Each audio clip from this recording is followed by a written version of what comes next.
At 11 years old, while other kids dreamed about sleepovers, school dances, or weekend plans, Taylor Swift was packing a small suitcase with demo CDs and hope.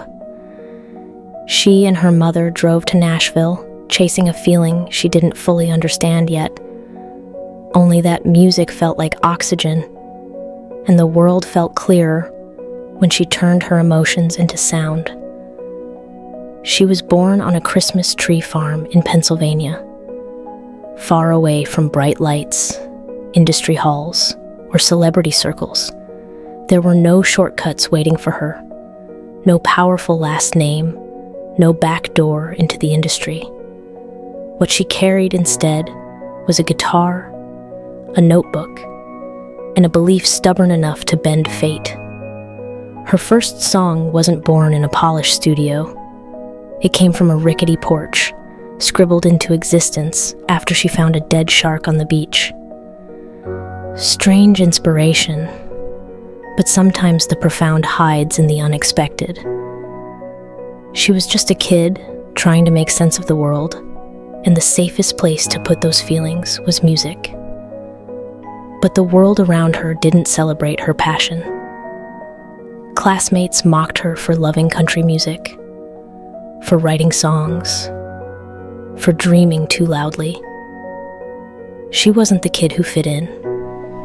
She was the kid who wrote to survive. That is the first secret of her mindset. She trusted her voice before the world ever validated it.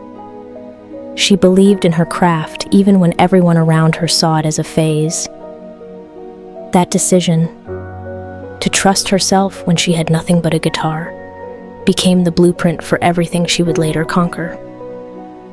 When she finally received her first big opportunity, an artist development deal with RCA, she was thrilled.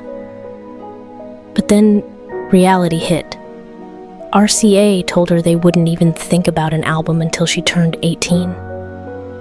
They wanted her to wait. Wait until she was older. Wait until her sound was safe.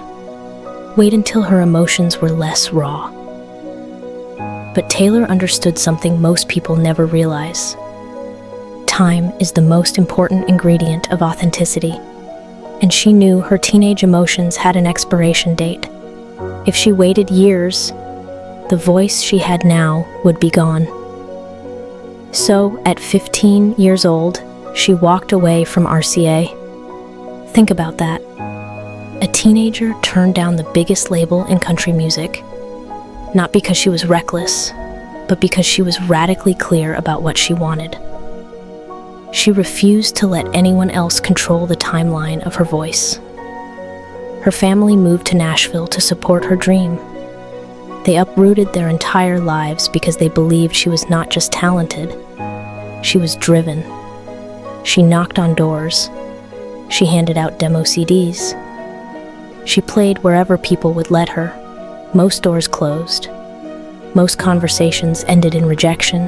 But true creators don't hear no. They hear not yet. Through hundreds of rejections, one opportunity finally arrived.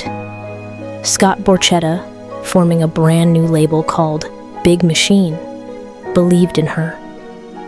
He wasn't offering security. He was offering a chance. And she took it. She poured her teenage heart into her first album, and then success. But as her career skyrocketed, the world responded with something she didn't expect: judgment. The 2009 VMAs became the moment that exposed her to the darker side of fame. She stood on stage, just 18, about to accept her first award. And suddenly, someone ripped the microphone out of her hand. The world watched her humiliation become a meme. The message was loud. Even in your moment, someone can take your voice away. But that public embarrassment was only the beginning. The media twisted her songwriting into a punchline. She was labeled the serial dater, The girl who writes too many breakup songs. The victim. Every honest feeling she shared was turned into gossip. The sincerity that made her special was now being weaponized against her. Then came the storm that nearly broke her. A private phone call, secretly recorded, then edited to make her look like a liar. Overnight, the internet declared her canceled. Snake emojis flooded her social media. Former friends went silent. Brands distanced themselves. This wasn't just hate. This was identity theft. They weren't attacking her music. They were attacking her character, her credibility, her truth. And for a while, it worked. Taylor disappeared for 17 months, not in defeat, but in exile.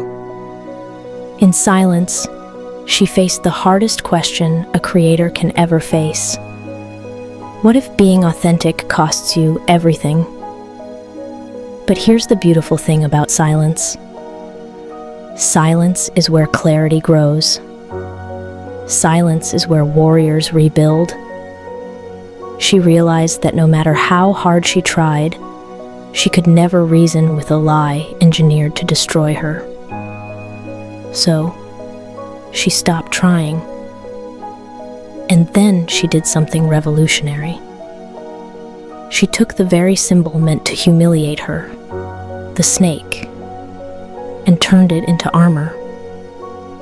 Her album Reputation was not a comeback. It was a declaration. She reclaimed the narrative by rewriting what power meant. Power wasn't about being loved. It was about being unshakable. And then the next loss arrived. Her masters, the recordings of her first 6 albums, were sold without her permission. Not to a stranger, but to someone she openly said she felt bullied by. Her life's work, gone. Her memories, gone. Her teenage voice, sold like a product.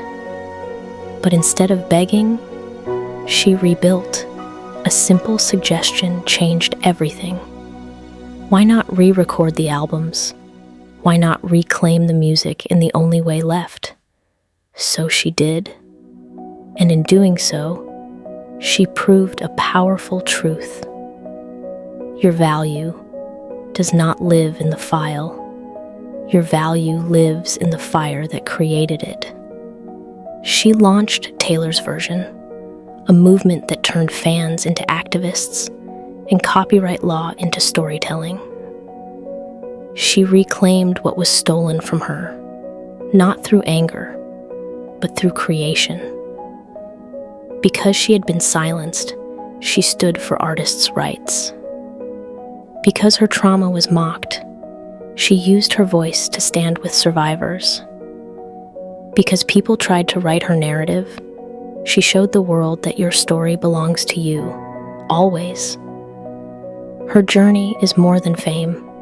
It is a roadmap for resilience, reinvention, and radical self-loyalty. Every hero faces an exile. Every dreamer faces a moment when the world misunderstands them. Every truth teller faces a snake moment. The question is not whether someone will try to rewrite your story. The question is whether you will rise and reclaim it. So ask yourself, what lie about you are you ready to transform into power? Are you too sensitive? Too emotional? Too ambitious? Too loud? Not enough? Too much? Whatever they've called you, whatever label they have used to shrink you, take it, own it, turn it into your armor, because the world doesn't need perfect icons. It needs humans who refuse to stay silent. It needs you, unfiltered.